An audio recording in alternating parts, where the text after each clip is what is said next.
की। मुझे पीछे से आवाज नहीं आ रही है। भारत माता की।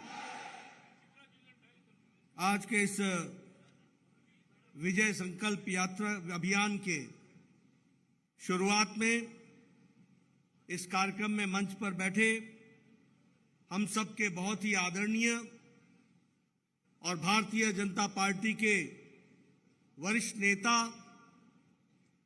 पार्लियामेंट्री बोर्ड के सदस्य और पूर्व में मुख्यमंत्री रहे सम्माननीय बीएस येडियुरप्पा जी, हमारे सीएन अश्वत्थ नारायण जी जो प्रदेश सरकार में मंत्री हैं, श्री सिद्धराजू जी स्टेट के महामंत्री, हमारे बहुत ही लोकप्रिय सांसद श्री रमेश जी, हमारे एमएलए रमेश भूसानूर जी, हमारे सुमना गौड़ा पाटिल जी, एएस पाटिल जी, पीएच पुजारा जी और हमारे हनुमंता निरानी जी, मंच पर उपस्थित सभी विधायकगण,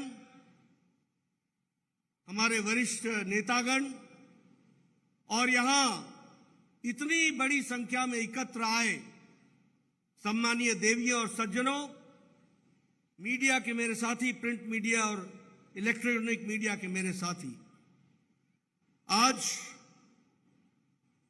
मुझे बीजापुर में स्वामी सिद्धेश्वर जी के मठ में आश्रम में जाने का सौभाग्य प्राप्त हुआ।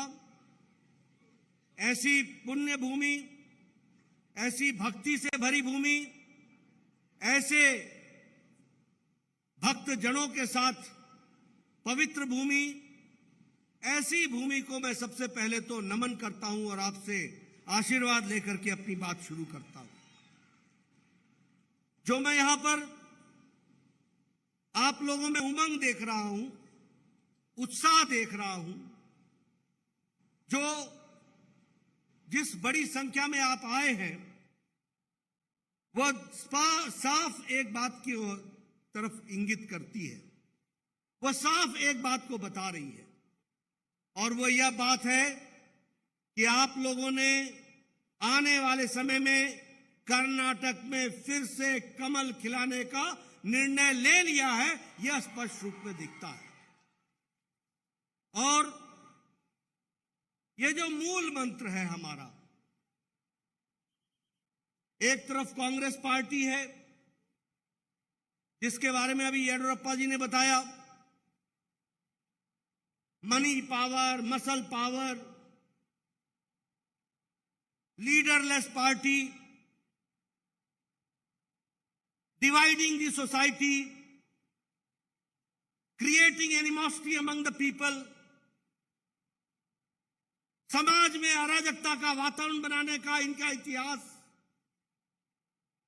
और एक तरफ भारतीय जनता पार्टी है जो एक मूल मंत्र को लेकर के चली है, सबका साथ, सबका विकास, सबका विश्वास और सबका प्रयास। यह मंत्र कोई छोटा मंत्र नहीं है और इसी मंत्र को लेकर के हम विजय संकल्प अभियान में निकले हैं। आज कई स्थानों से विजय संकल्प यात्रा शुरू होगी और मुझे खुशी है कि जो विकास की यात्रा येडियुरप्पा जी ने शुरू की, जिसको बोम्मई साहब ने आगे बढ़ाया, वो मैं दावे के साथ कह सकता हूं कि उसने कर्नाटक की तस्वीर और तकदीर बदल डाली है। यह भी हमको ध्यान में रखना होगा। और जो दूसरी पार्टियां हैं वो कभी भी परिवार से बाहर नहीं जा सकी। परिवारवाद, वंशवाद, इलाकावाद, जातिवाद, इन्हीं से वो घिरी रही हैं। लेकिन विकास का मंत्र और कर्नाटक के डेवलपमेंट का मंत्र और कर्नाटक के लोगों की बेहतरी हो इसका मंत्र, और कर्नाटक विकास करता है तो भारत की अर्थव्यवस्था ठीक होती है, इस बात का भी मंत्र हम लेकर के चले। और हम ये कह सकते हैं कि हमारे प्रधानमंत्री जब कर्नाटक में आते हैं तो कर्नाटक में वो कर्नाटक की परंपराओं की, कर्नाटक की संस्कृति की, कर्नाटक के रीति रिवाज की, कर्नाटक के कवियों की, कर्नाटक के लेखकों की और कर्नाटक के लिटरेरी फिगर्स को हमेशा याद करके कर्नाटक के गौरव की बात करते हैं। ये हमारे प्रधानमंत्री करते हैं। लेकिन दूसरी तरफ राहुल गांधी भारत जोड़ो यात्रा में उन लोगों को लेके चलते हैं, आपके कर्नाटक में भी आए थे, जिन लोगों ने भारत को तोड़ने में अपना योगदान किया है, वही राहुल गांधी के दाएं बाएं दिखते हैं और कर्नाटक में भी वही दिखे थे। इस बात को भी हमको ध्यान में रखना होगा। इसलिए मित्रों, जब मैं आपसे चर्चा करता हूं तो कर्नाटक की संस्कृति, कर्नाटक का विचार, कर्नाटक का खान पान, कर्नाटक का कल्चर और कर्नाटक का विकास, ये अगर सुरक्षित है तो ये भारतीय जनता पार्टी के ही नेतृत्व में सुरक्षित है। मैं यहां आपसे कुछ बातें देश की भी करना चाहता हूं और आपसे मैं निवेदन करना चाहता हूं कि देश की प्रगति में कर्नाटक का बहुत बड़ा योगदान है।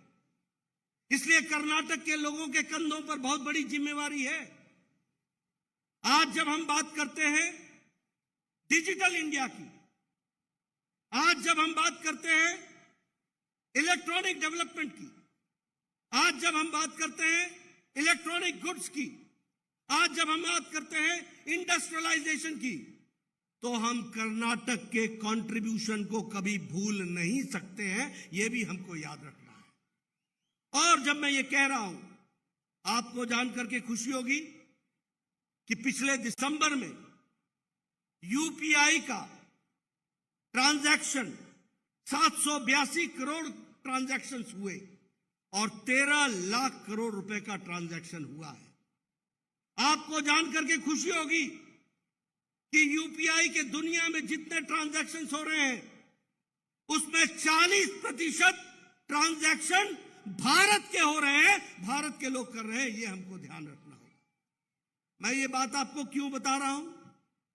मैं इसलिए बता रहा हूं कि यही कांग्रेसी साथी बोलते थे कि भारत के गांव में इंटरनेट की फैसिलिटी नहीं है। यही हमारे कांग्रेसी भाई बोलते थे कि यहां डिजिटल इंडिया कैसे होगा, यहां आधार को कैसे जोड़ा जाएगा, यहां आधार को कैसे साधारण आदमी लाभ ले सकेगा। आज आपको जानकर के खुशी होगी कि डीबीटी के माध्यम से, डायरेक्ट बेनिफिट ट्रांसफर के माध्यम से प्रधानमंत्री मोदी जी ने 25 लाख करोड़ रुपए आपके बैंक के खाते में पहुंचा दिए हैं। यह भी हमको ध्यान रखना होगा।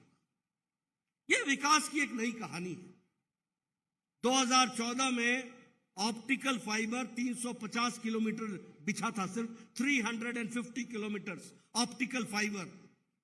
टुडे 2022 में 2,78,000 ऑप्टिकल फाइबर बिछ गया है। यह भारत का बदलता भारत है। कितना? 2,78,000 किलोमीटर की ऑप्टिकल फाइबर भारत में बिछ चुकी है। मैं अगर बात करूं, आप लोगों के हाथ में मोबाइल है। 2014 में 92% मोबाइल बाहर से आता था, हम इंपोर्ट करते थे, 92%। Today I am happy to share with you that India is manufacturing, Bharat manufacture कर रहा है। 97% मोबाइल भारत में बन रहा है। इसको भी याद रखना होगा। 97। आप लोगों में कोई अगर स्मार्टफोन एप्पल ले तो उसका कवर पढ़ लेना। अब कवर पे ये नहीं लिखा हुआ है मेड इन चाइना, कवर पर लिखा है मेड इन इंडिया। आज इंडिया में एप्पल का मोबाइल बन रहा है, मैन्युफैक्चर हो रहा है। यह भी हमको याद रखना है। इलेक्ट्रॉनिक गुड्स में हम 1 लाख करोड़ हम बेचते थे इलेक्ट्रॉनिक गुड्स। आज हम 6 लाख करोड़ का सामान बेच रहे हैं। और जहां हम एक्सपोर्ट 0 करते थे, आज हम 70,000 करोड़ का एक्सपोर्ट इलेक्ट्रॉनिक गुड्स में कर रहे हैं। उसी तरीके से स्टील में भारत चौथे नंबर से दूसरे नंबर पर आ गया है। और आपको जानकर के खुशी होगी, आप लोगों ने सुना होगा ऑटोमोबाइल मतलब जापान, डैटसन की कार, टोयोटा की कार, मित्सुबिशी, बाकी सारी चीजें आप सुनते थे, आप जापानीज कार के बारे में सुनते थे, विशेष करके डैटसन और टोयोटा की। आपको जानकर खुशी होगी कि भारत ने जापान को पछाड़कर दुनिया में तीसरे नंबर का ऑटोमोबाइल इंडस्ट्री भारत बन गया है। यह भी याद रखने की जरूरत है। India has become the third automobile industry. यह हमारा परिचय है। हम 10वीं नंबर की इकोनॉमी थे, 10वीं नंबर की इकोनॉमी। और पिछले साल हमने मोदी जी के नेतृत्व में जिस ब्रिटेन ने हमको 200 साल राज किया, उसको पछाड़कर हम 5वीं नंबर की अर्थव्यवस्था आज देश में बन गए। और आपको जानकर के खुशी होगी कि among the states Karnataka is one of the 2 states who is leading in the economic infrastructure में। कर्नाटक आगे है, यह भी हमको याद रखना होगा। इसलिए आपका कंट्रीब्यूशन हम कभी भूल नहीं सकते और उसको कभी भी हम किनारे नहीं रख सकते हैं। यह भी हमको ध्यान में रखना होगा। कल प्रधानमंत्री जी ने लगभग 71,000 लोगों को नौकरी दी है। रोजगार मेला में कहा है 10 लाख लोगों को नौकरी देंगे। यह तीसरा फेज है। पहले 2 फेजों में 1,40,000 लोगों को नौकरी दी थी, कल 72,000 लोगों को नौकरी दी है। इसलिए जब लोग हमारे को रोजगार की बात करते हैं तो सरकारी क्षेत्र में प्रधानमंत्री मोदी जी किस तरीके से काम कर रहे हैं वो भी हमको ध्यान में रखना। मित्रों, ये तो मैंने आपसे चर्चा की दुनिया की, लेकिन मैं आपसे चर्चा करना चाहता हूं। देखो, इस उंगली में बहुत ताकत है। ये सही जगह बटन दबाता है तो सही फैसले हो जाते हैं, और अगर गलत जगह बटन दबाता है तो त्राहिमाम हो जाता है, त्राहिमाम हो जाता है। और कहने के लिए नहीं कह रहा हूं, मैं आपसे पूछना चाहता हूं, बताइए भारत में वैक्सीनेशन 100% हो गया है कि नहीं हो गया है? हो गया कि नहीं हो गया है? 140 करोड़ की जनता को 220 करोड़ का डोज लग चुका है कि नहीं लग चुका है? डबल डोज लग चुका है कि नहीं लग चुका है? बूस्टर लग चुका है कि नहीं लग चुका है? अभी अमेरिका में वैक्सीनेशन सिर्फ 76% हुआ है, यूरोप में 64% हुआ है, चाइना में जानकारी नहीं है किसी को कि वैक्सीनेशन हुआ भी है कि नहीं हुआ है, और हुआ है तो कितना हुआ है कोई जानकारी नहीं। और आप लोग बैठे, किसी ने भी मास्क नहीं लगाया है, सब नजदीक नजदीक बैठे हैं।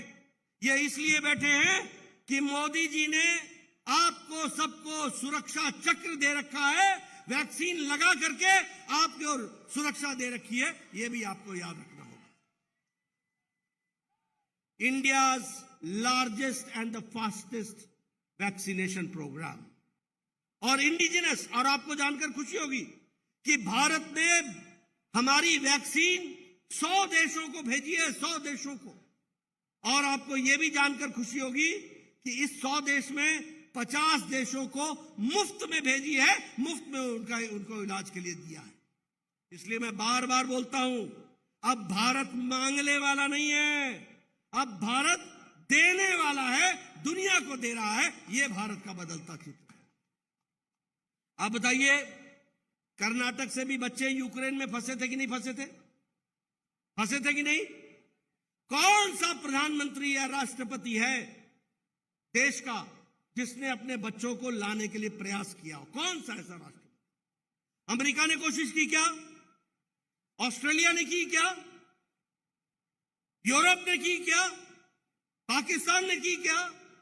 बांग्लादेश ने की क्या? लेकिन यहां हमारे प्रधानमंत्री जी ने एक तरफ फोन लगाया पुतिन को और एक तरफ फोन लगाया जेलेंस्की को और युद्ध का विराम किया, और 32,000 बच्चे पूरी सुरक्षा के साथ भारत पहुंचा दिए। यह बदलता भारत। और उनको रिसीव करने के लिए 4 कैबिनेट मंत्री भेजे गए, 4 cabinet ministers. This is pro responsive, this is proactive, this is proactive governance, this is responsible government. ये जिम्मेवारी से काम करने वाली गवर्नमेंट है। आप बताइए, जब 100 साल पहले महामारी आई थी, 100 years बिफोर, बीमारी से ज्यादा लोग भूखमरी से मर गए थे, भूखमरी से। लेकिन प्रधानमंत्री जी ने प्रधानमंत्री गरीब कल्याण अन्न योजना चला करके 80 करोड़ की जनता के पेट में रोटी की व्यवस्था की, भोजन की व्यवस्था की, किसी को भी भूखे नहीं सोने दिया और भारत उठ खड़ा हुआ। यह भी हमको याद रखना होगा। और मैं आपको बताना चाहता हूं कि भारत IMF के अनुसार अति गरीबी में अब 1% से नीचे आ गया है, यह प्रधानमंत्री गरीब कल्याण अन्न योजना के कारण। आप बताइए, हमारा स्वच्छ भारत मिशन, कर्नाटक में 27 लाख टॉयलेट्स बने, 27 लाख। सारे देश में 12 करोड़ टॉयलेट्स बने हैं। इसका मतलब क्या हुआ कि हमारी बहनें 27 lakh sisters of Karnataka and 12 crore mother and sisters of the country, they used to go for their natural needs outside in the fields. ये कैसा देश था भाई? Which type of country was it? हमारा देश कैसा था जहां 12 करोड़ बहनों को अपने दैनिक जीवन की आवश्यकताओं के लिए खेतों में जाना पड़ता हो? प्रधानमंत्री मोदी जी ने 12 करोड़ इज्जत घर बना करके महिलाओं का सशक्तिकरण किया, उनको इज्जत दी, और कर्नाटक में भी 27 लाख इस तरीके के टॉयलेट्स बने हैं। दिस इज विमेन एम्पावरमेंट, यह है महिला सशक्तिकरण।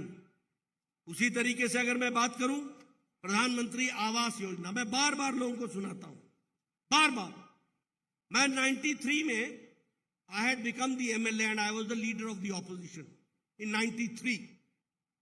मेरा BDO ब्लॉक डेवलपमेंट ऑफिसर मेरे पास आता था और कहता था, Nadda ji, tell me, you have been sanctioned 1 Indira Awas Yojana house in 2 panchayat. 2 पंचायतों में आपको 1 इंदिरा आवास योजना मिली है, बताइए इसको किसको देना है? मैंने कहा, यार 100 बीमार 1 अनार, मैं क्या करूंगा? आप ही फैसला कर लो क्या करना है क्या नहीं करना है। ये हालत थी कांग्रेस की सरकार की। और आपको जानकर खुशी होगी कि प्रधानमंत्री आवास योजना में मोदी जी ने संकल्प लिया, कोई गरीब पक्के छत के बगैर नहीं रहेगा। और आज मैं कह सकता हूं 3 करोड़ 60 लाख मकान पक्के प्रधानमंत्री आवास योजना में बन के तैयार हो गए हैं। यह भी हमको याद रखना होगा। और आपको जानकर खुशी होगी कि 8.5 lakh 8,50,000 houses have been constructed by Yediyurappa ji and Bommai ji in Karnataka for the people of Karnataka, that you have to understand. Karnataka में भी यह हुआ है। आयुष्मान भारत, मैं आपसे चर्चा करना चाहता हूं। आपको शायद मालूम नहीं होगा गरीब आदमी की हालत कैसी होती है। अगर गरीब आदमी को कैंसर हो जाए तो वो घर में मर जाता था, वो इलाज नहीं कराता था कि उसको पता था कि इलाज कराऊंगा उधार हो जाएगा, घर बिक जाएगा। हार्ट की बीमारी होती थी, कोई इलाज नहीं कराता था।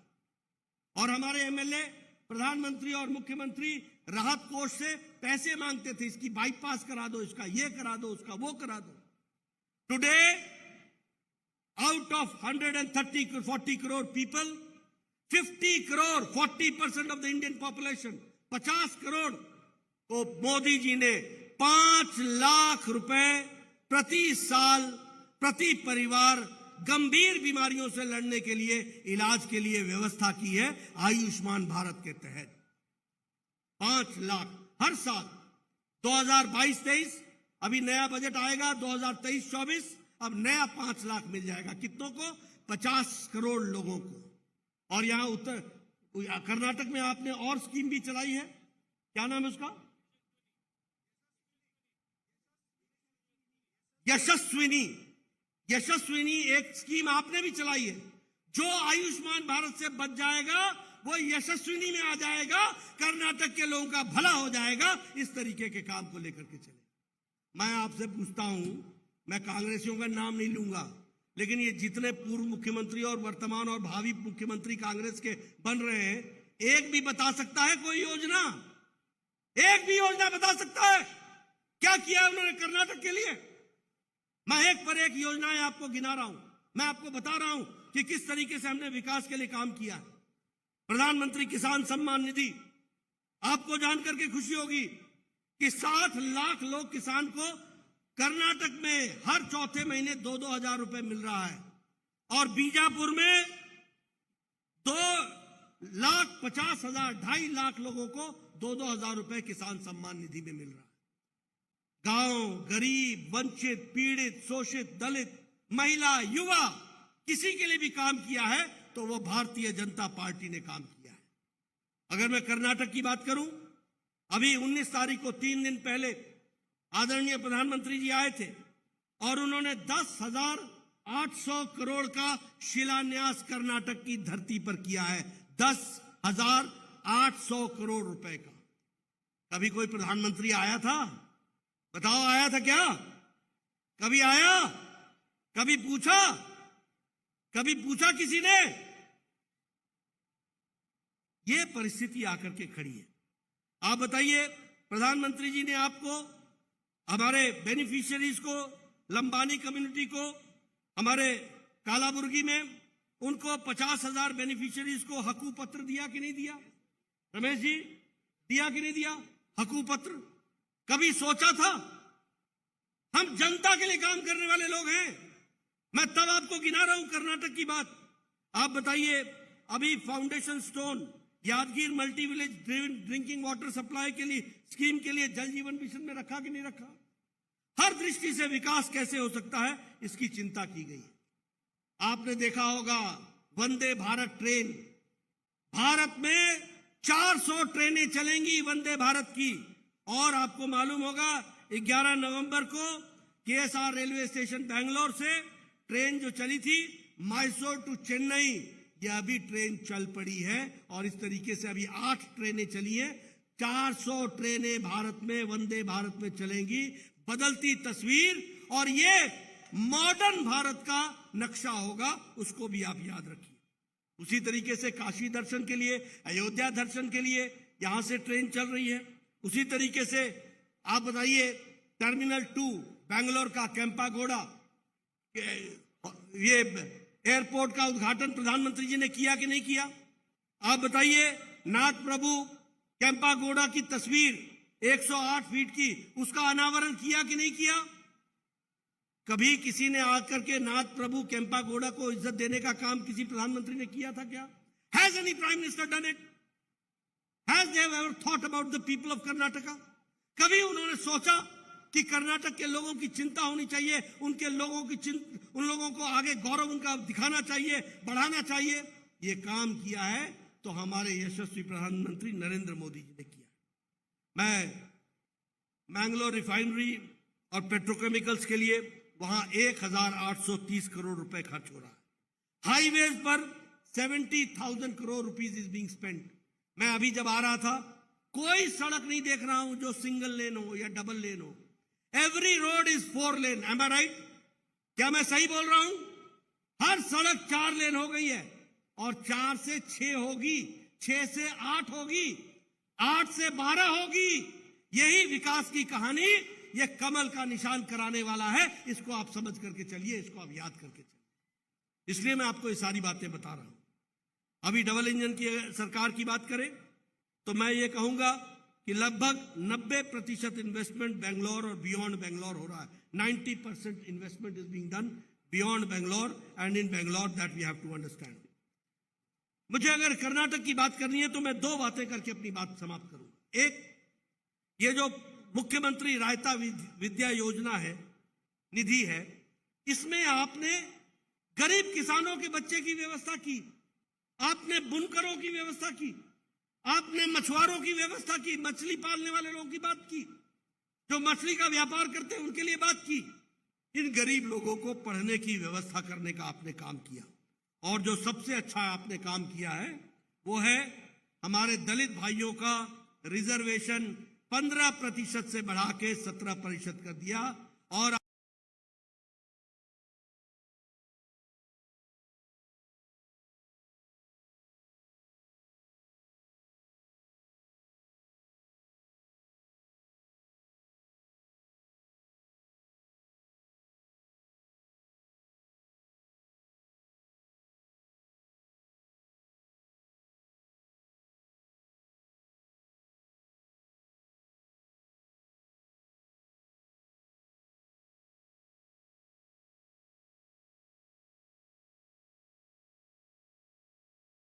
आपने हमारे आदिवासी भाइयों का रिजर्वेशन 3% से बढ़ाकर 7% कर दिया। यह बहुत बड़ा काम आपने, जो पीछे रह गए थे उनको मुख्य धारा में लाने का काम किया है। मित्रों, मैं आपके सामने एक लंबी कहानी बता सकता हूं, लेकिन मैं आपको ज्यादा इन आंकड़ों में डालना नहीं चाहता। लेकिन एक बात बताना चाहता हूं, development means BJP, law and order means BJP, transparency means BJP, governance means BJP, pro people means BJP, anti people means Congress, corruption means Congress, casteism means Congress, commission means Congress। ये कांग्रेस के साथ जुड़ी हुई चीजें हैं। Division means Congress, cohesion means BJP, holistic approach of development BJP. इसलिए मित्रों, मैं उन लोगों का, उन महानुभावों का नाम लेकर के अपने मुंह को इस समय अशुद्ध नहीं करना चाहता। जो लोग राजनीति में विभाजन की राजनीति करते हैं, लोगों को बांटने की बात करते हैं, जिनके पास कोई एजेंडा नहीं है, एक ही एजेंडा है, कुर्सी कुर्सी कुर्सी एंड कुर्सी। उनको मैं बता देता हूं कि कर्नाटक की जनता ने तय कर दिया है, नो कुर्सी नो कुर्सी नो कुर्सी।